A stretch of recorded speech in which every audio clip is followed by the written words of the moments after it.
चलो good morning everyone. तो हम नेक्स्ट क्वेश्चन स्टार्ट कर रहे हैं सेम टॉपिक पर। जैसे मान लीजिए अगर हम एक क्वेश्चन लिख रहे हैं, क्या क्वेश्चन है देखिए, 0.1693 ग्राम of A volatile substance when vaporized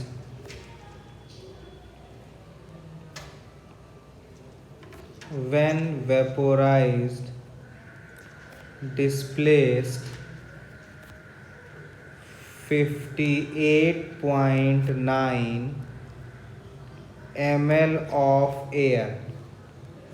क्या किया? डिस्प्लेस किया 58.9 ml of air measured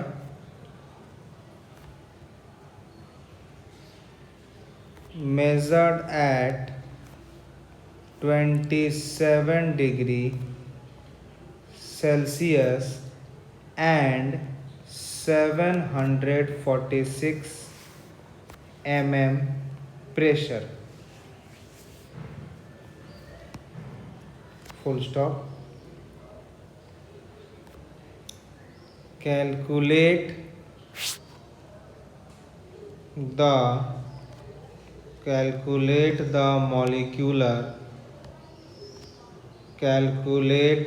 molecular mass of the substance। calculate the molecular mass of the substance। Given क्या है हमें? aqueous tension at 27 degree Celsius is equal to 26.7 mm Hg। ये हमें question दिया हुआ है। अब हमें इसको सॉल्व करना है। एक्वस टेंशन दिया है, मतलब इसमें हमारा कुछ मॉइस्चर भी है। चलिए हम बात करते हैं, हमें इसमें कोई गैस के बारे में बात किया गया है, तो गैस के लिए हमें वॉल्यूम STP पर निकालना पड़ता है। तो पहले हम ये देखते हैं कि इस क्वेश्चन में हमारा एक्सपेरिमेंटल डेटा क्या क्या दिया हुआ है, जो एक्सपेरिमेंट किया है उसमें क्या दिया है। तो एक्सपेरिमेंट की अगर हम बात करें, तो अगर हम प्रेशर को मानते हैं P1, तो वो हमें कितना दिया गया है? वो समथिंग दिया गया हमें 746 माइनस एक्वस टेंशन 26.7 करोगे तो ये आपका आ जाएगा 719.3 mm ऑफ Hg। ये हमारा एक्सपेरिमेंट में जो प्रेशर का वैल्यू है वो दिया गया है। जब एक्सपेरिमेंट हो रहा था तो कितना वॉल्यूम डिस्प्लेस हुआ है? वॉल्यूम हमारा डिस्प्ले हुआ है 58.9 ml। और ये पूरा का पूरा किस टेम्परेचर पर हुआ है? 27 डिग्री। मतलब हम आपको बताए थे कि न्यूमेरिकल में हमेशा टेम्परेचर किस में लेंगे? केल्विन में लेंगे। तो कितना हो जाएगा ये? 27 प्लस 273 बराबर 300 केल्विन। अब इसका कंपैरिजन हमें करना पड़ेगा STP पर। किस पर करना पड़ेगा? STP। तो अगर STP बात करें, सपोज मान लो इसका प्रेशर हम P2 लिए, तो STP है तो 760 mm Hg हो जाएगा। 760 mm Hg। इसका जो वॉल्यूम V2 है वो हमें निकालना पड़ेगा, और जो हम टेम्परेचर लेंगे T2 वो हो जाएगा 273 केल्विन। ये बेटा स्टैंडर्ड टेम्परेचर प्रेशर में प्रेशर और T का वैल्यू यही लेते हैं। अब मैं चैप्टर 5 की फिर से बात करूँ, क्या सिखाया था इक्वेशन वाला कि P1 V1 by T1 is equal to P2 V2 by T2। आप करस्पॉन्डिंग सारा वैल्यू पुट करो तो क्या आएगा। जब आप सारा वैल्यू पुट करोगे तो क्या आ जाएगा, P आ गया था आपका 719.3 इंटू V आ गया था 58.9 बाई टेम्परेचर T1 ये था हमारा 300 इक्वल टू P2 था 760 इंटू V2 बाई T2 था हमारा 273। जब इससे हम V2 सॉल्व करेंगे तो V2 समथिंग हमारा आ जाएगा 50.73 ml। अब हमें मॉलिक्यूलर मास निकालना है उस गैस का, मैं आराम से निकाल दूंगा। तो क्या हो जाएगा, मॉलिक्यूलर मास बराबर क्या हो जाता है, मास ऑफ सब्सटेंस। जिसका मास निकालना है उसका हम लेते हैं mass of substance divided by volume of air displaced divided by volume of air displaced at STP into 22400।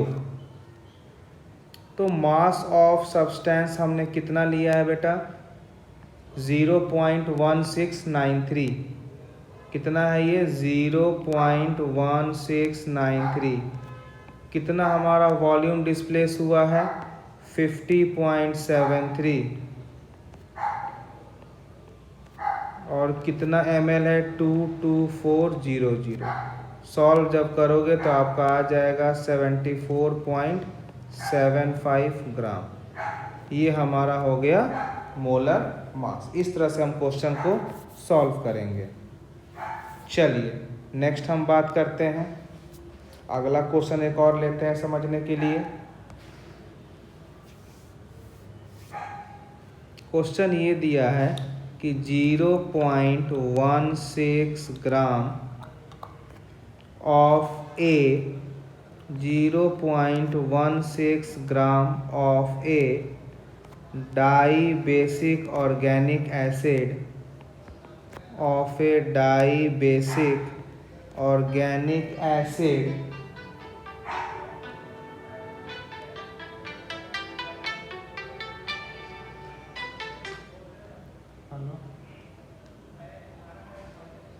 हाँ सर बताओ बताओ सर। नहीं बताओ ना।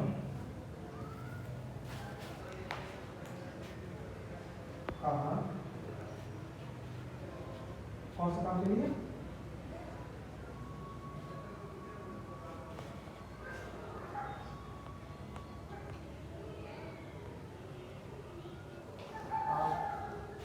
आप घर जाओगे कल, कब आओगे,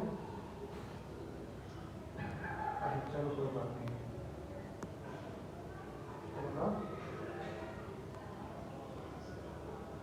तो नहीं है सर, निकालो निकल जाएगा। हाँ सही हो गया।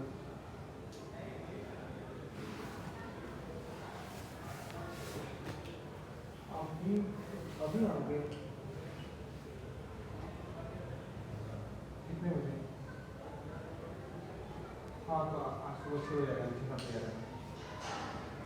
हाँ okay okay.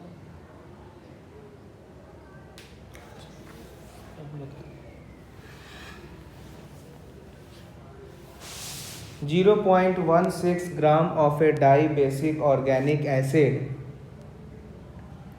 requires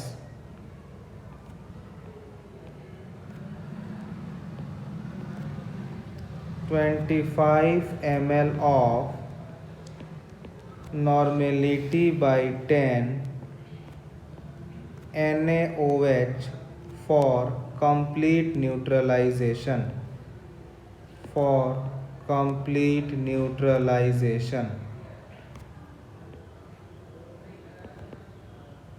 Calculate its molecular mass. Calculate its molecular mass. जैसे ये सब बहुत सिंपल क्वेश्चन एग्ज़ाम में आते हैं। अगर मुझे इसे सॉल्व करना है तो हम देख रहे हैं कि यहाँ पर क्या है कि एसिड एंड बेस का रिएक्शन हो रहा है। तो पहले चलिए हम बात करते हैं कि मिली इक्विवेलेंट ऑफ NaOH क्या होगा। तो क्या होता है, चाहे फॉर्मूला आप यूज़ कर लो नॉर्मेलिटी इनटू वॉल्यूम, या आप यूज़ कर लो n factor into molarity into volume, it depends on you. हम बात कर रहे हैं NaOH का, हमें ये दिया है, मतलब हमें नॉर्मेलिटी एंड वॉल्यूम दिया है, तो हम पहला वाला फार्मूला यूज़ करेंगे। नॉर्मेलिटी दिया गया है 1/10 और वॉल्यूम 25 ml ही होगा। क्यों? क्योंकि हम यहाँ पर मिली इक्विवेलेंट निकाल रहे हैं। इसको जब सॉल्व करेंगे तो ये आ जाएगा हमारा 2.5। अब हम बात कर रहे हैं कि जब एसिड और बेस हमारा रिएक्ट कर रहा है और कंप्लीट न्यूट्रलाइजेशन यहाँ एक वर्ड दिया है, मतलब कि रिएक्शन पूरा ख़त्म हो गया, मतलब जितना एसिड था उतना ही बेस था, तभी तो जाके कंप्लीट न्यूट्रलाइज हुआ। तो हमारा मिली इक्विवेलेंट भी बेस के बराबर हो जाएगा, यानी हमारा जो मिली इक्विवेलेंट ऑफ एसिड है ये भी हो जाएगा 2.5। क्लियर है? क्यों हमने लिया? क्योंकि यहाँ पर साफ लिखा है कंप्लीट न्यूट्रलाइजेशन, मतलब रिएक्शन पूरा हो गया। अब हम बात करते हैं कि हम इक्विवेलेंट्स कैसे निकालेंगे। तो क्या होता है equivalence? Weight by equivalent of acid, इससे हमारा क्या निकल जाता है? Equivalent wait. तो अगर हम बात करें कि वेट ऑफ एसिड, तो क्वेश्चन में कितना दिया गया एसिड? 0.16 ग्राम, तो वेट हो जाएगा हमारा 0.16। और इक्विवेलेंट ऑफ एसिड हमारा ये दिया हुआ है, कितना दिया है? 2.5 मिली इक्विवेलेंट। हम बात कर रहे हैं इक्विवेलेंट ऑफ एसिड, तो क्या करना पड़ेगा? इसको मल्टीप्लाई करना पड़ेगा 10 का पावर -3 से। तो यहाँ से मेरे को क्या निकल जाएगा? Equivalent wait. तो ये कितना हो जाएगा? ये हो जाएगा 64 ग्राम। हमें निकालना है मॉलिक्यूलर वेट, बहुत सिंपल है। तो क्या होता है बेटा हमारा? मॉलिक्यूलर वेट बराबर क्या होता है? Equivalent weight into n factor. Equivalent weight आ गया 64 और n फैक्टर हमारा यहाँ दिया है डाई बेसिक, यानी कितना आ जाएगा? n फैक्टर 2 आ जाएगा, यानी हमारा जो मास हो गया वो कितना हो गया? 128।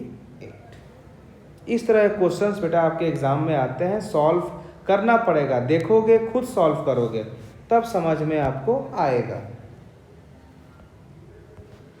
चलिए एक और क्वेश्चन लेकर हम सॉल्व करते हैं।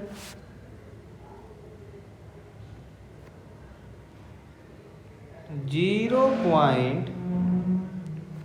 0.45 ग्राम of an 0.45 gram of an organic compound gave on combustion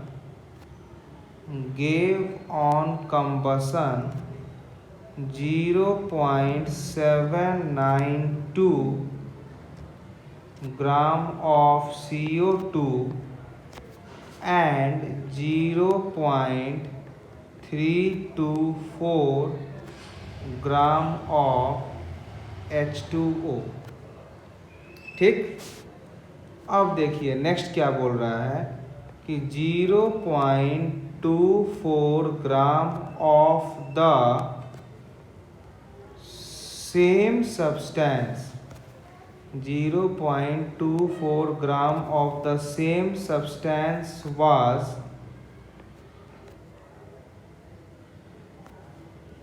geldized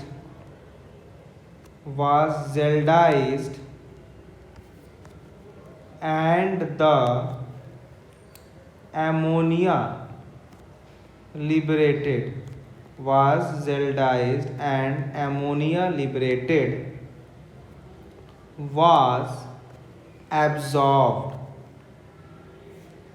ammonia liberated was absorbed in 50 ml of M/8 H2SO4.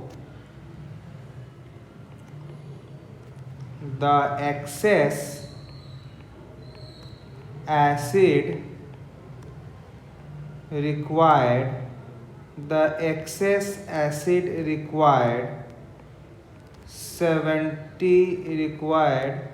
77 ml of N/10 NaOH for complete neutralization.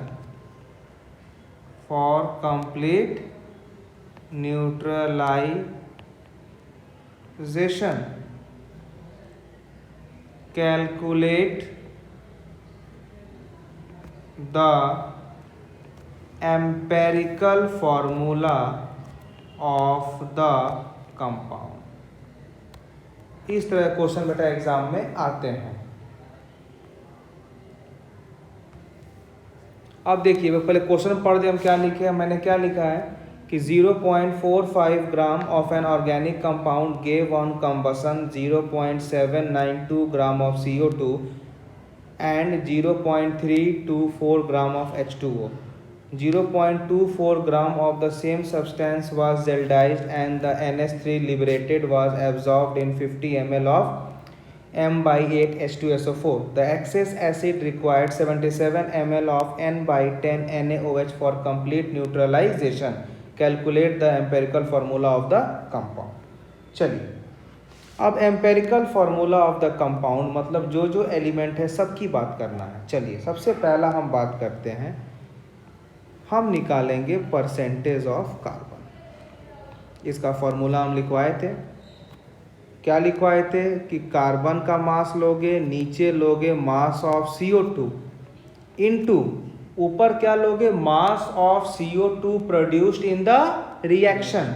कितना CO2 बना है रिएक्शन में हमारा 0.792 और नीचे क्या होगा mass of organic compound taken, कितना लिए हो 0.45।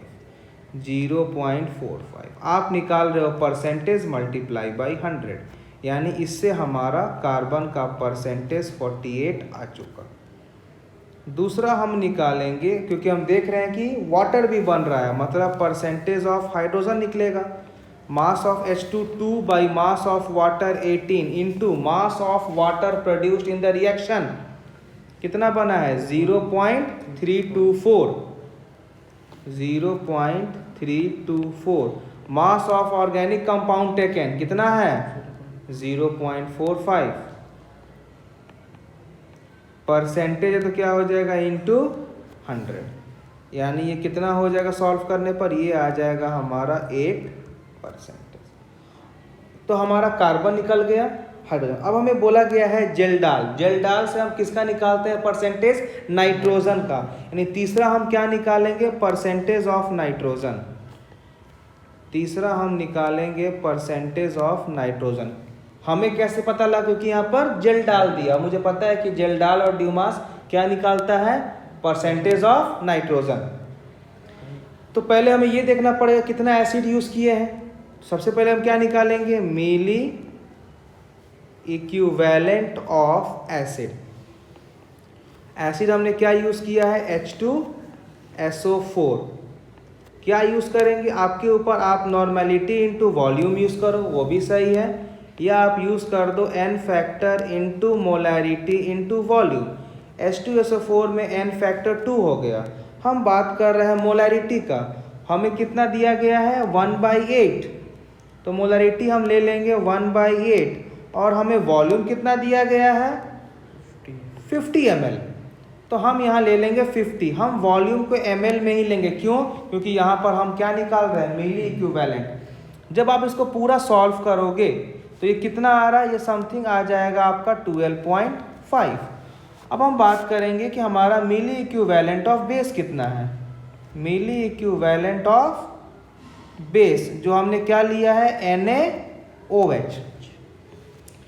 इसका भी आपके ऊपर क्वेश्चन में अगर दिया होगा नॉर्मेटिव तो n इंटू वी ले सकते हो, या क्या ले लोगे n into M into V. चलो हम देखते हैं क्वेश्चन में कैसा दिया है बेस के बारे में। क्या दिया है 77 ml ऑफ नॉर्मेलिटी बाई 10 दिया है, बहुत अच्छा दिया है। पहला फॉर्मूला यूज़ करेंगे तो क्या हो जाएगा, ये हमें दिया गया है 77 और नॉर्मेलिटी दिया गया है 1/10। इसको सॉल्व करेंगे तो आ जाएगा 7.7। अब आपको पता है कि H2SO4 एसिड है और NaOH बेस है। एसिड प्लस बेस दुनिया का फास्ट रिएक्शन है, ये फटाफट रिएक्शन करेगा। रिएक्शन करने के बाद हम देख रहे हैं कि एसिड ज़्यादा है बेस कम है, यानी हमारा एसिड रिमेन होगा, कुछ एसिड हमारा बचेगा, और जो एसिड बचेगा वही जेल्डाल से जो एमोनिया बनेगा उससे रिएक्ट करेगा। तो कितना एसिड बचा, तो हम क्या लिखेंगे कि access of H2SO4 left, that is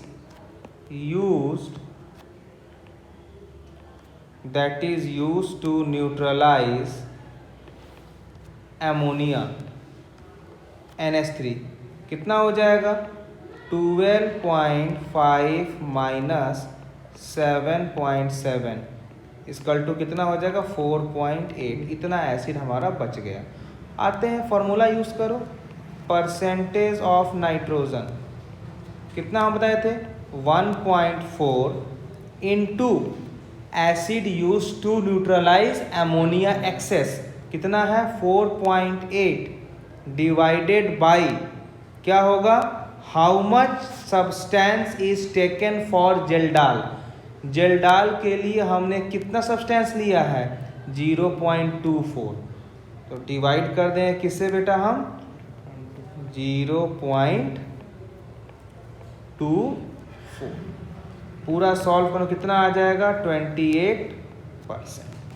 अब जब आप हीट कर रहे हो तो इसमें बेटा ऑक्सीजन तो होगा ही होगा, तो हमारा परसेंटेज ऑफ ओ कितना हो जाएगा 100 minus percentage of carbon plus percentage of hydrogen plus percentage of nitrogen, यानी कितना आ जाएगा ये 100 माइनस कार्बन कितना हमारा आया है 48, हाइड्रोजन कितना आया है 8, N कितना आया है 28। पूरा सॉल्व करने पर ओ आ गया हमारा 16%। हमें अब निकालना है एम्पेरिकल फार्मूला, जो हम चैप्टर 1 वाला कॉन्सेप्ट को फॉलो करेंगे। कौन कौन सा एलिमेंट दिया है, कार्बन दिया है, हाइड्रोजन दिया है, नाइट्रोजन दिया है, ऑक्सीजन दिया है। कार्बन का परसेंटेज 48, हाइड्रोजन का 8, नाइट्रोजन का 28, ऑक्सीजन का 16।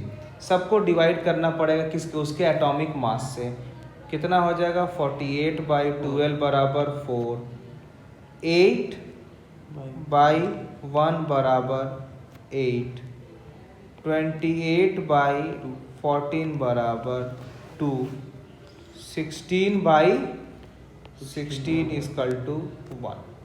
जो सबसे स्मॉलेस्ट नंबर है उससे क्या करेंगे हम सभी के सभी को डिवाइड कर देंगे, तो हमारा 1 से है तो फिर से वैल्यू सेम आ जाएगा, अरे आएगा कि नहीं आएगा, तो यानी हमारा एम्पेरिकल फार्मूला क्या हो जाएगा C4H8N2O, ये हमारा एम्पेरिकल फार्मूला है। क्लियर। चलिए एक और क्वेश्चन हम सॉल्व करते हैं आपको समझाने के लिए।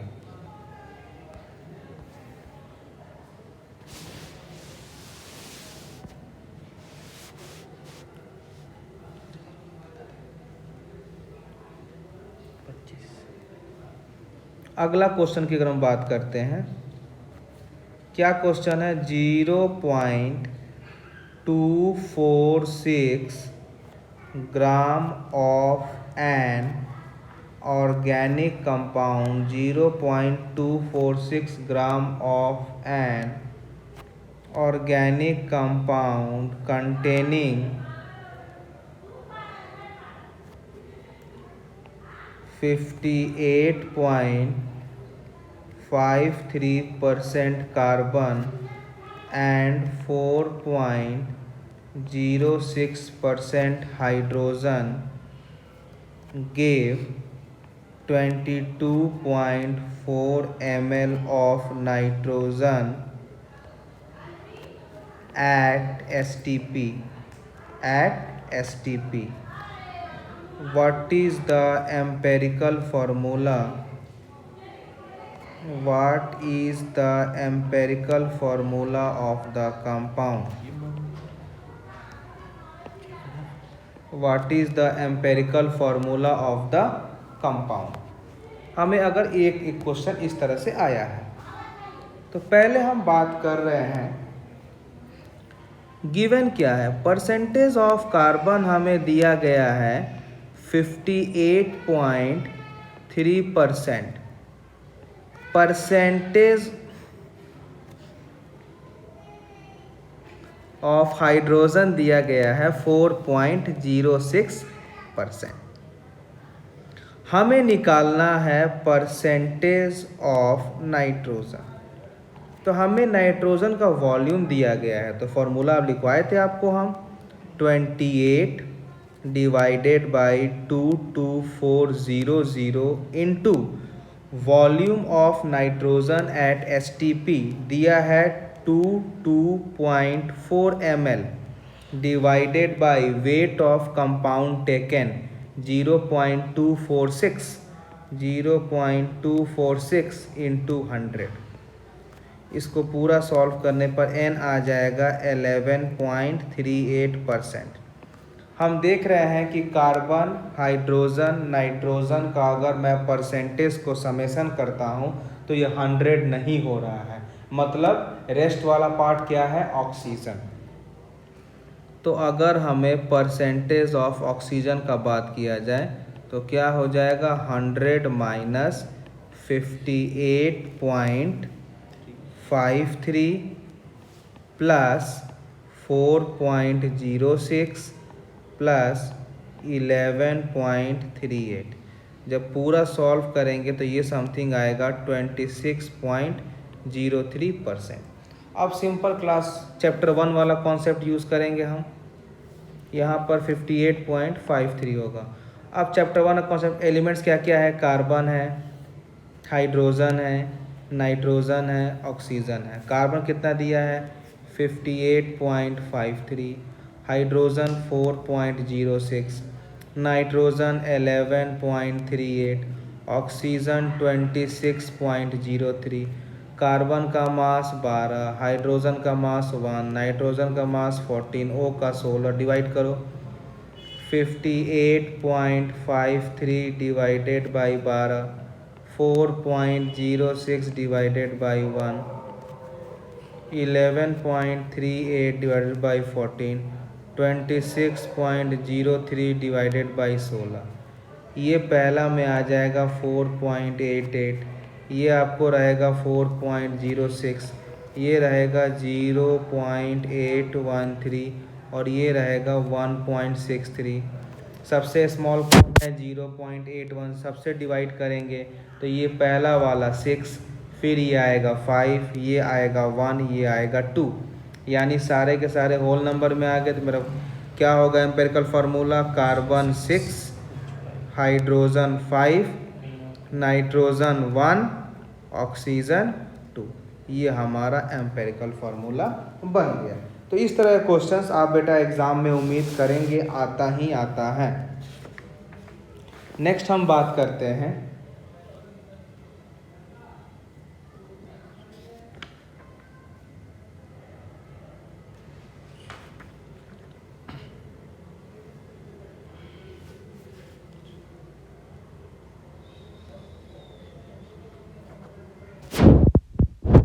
नेक्स्ट क्वेश्चन की हम बात कर रहे हैं।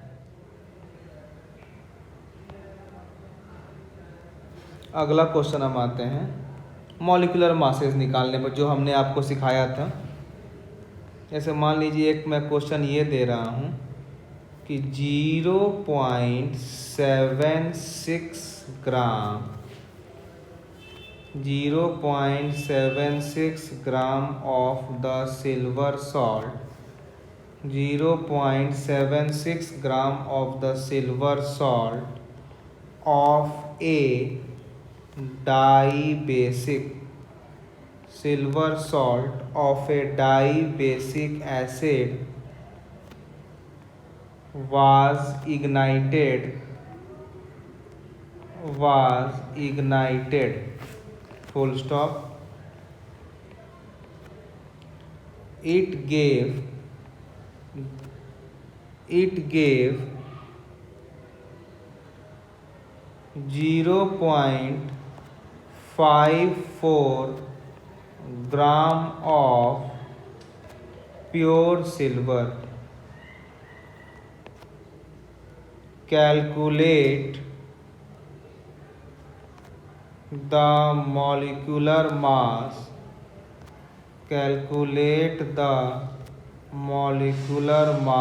of the acid.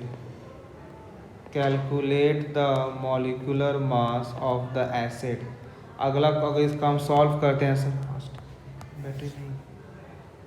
फास्ट अगर हम बात करें, चलिए जो जो गिवन है पहले फटाफट लिखे हम।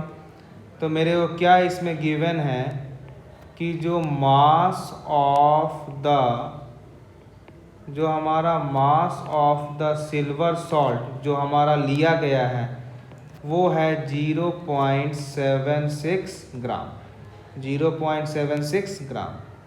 उसके बाद जो हमारा मास ऑफ सिल्वर लेफ्ट जो हमारा सिल्वर बच गया वो कितना है 0.54 ग्राम 0.5 ग्राम ये हमारा सिल्वर जो बच के आ गया। हम क्या देख रहे हैं, ये डाई बेसिक एसिड है। अगर एसिड है तो इसका डेफिनेटली क्या निकलता है, बेसिसिटी। तो डाई बेसिक है तो इसका बेसिसिटी हो जाएगा 2। अब हम क्या करेंगे, इसमें वो फॉर्मूला अप्लाई करेंगे। क्या अप्लाई करेंगे कि weight of silver salt divided by equivalent weight of silver salt is equal to weight of silver divided by equivalent weight of silver. तो यानी क्या हो जाएगा, वेट ऑफ सिल्वर सॉल्ट कितना है, ये 0.76 जो आप लिए हो। इक्विवेलेंट वेट मैं आपको लेक्चर में बताया था, क्या है इसका फॉर्मूला, E+107। सिल्वर मेथड वाला एक बार आप ज़रूर देखेंगे। वेट ऑफ सिल्वर कितना फॉर्म हुआ 0.54 और इक्विवेलेंट वेट सिल्वर कितना होता है 108।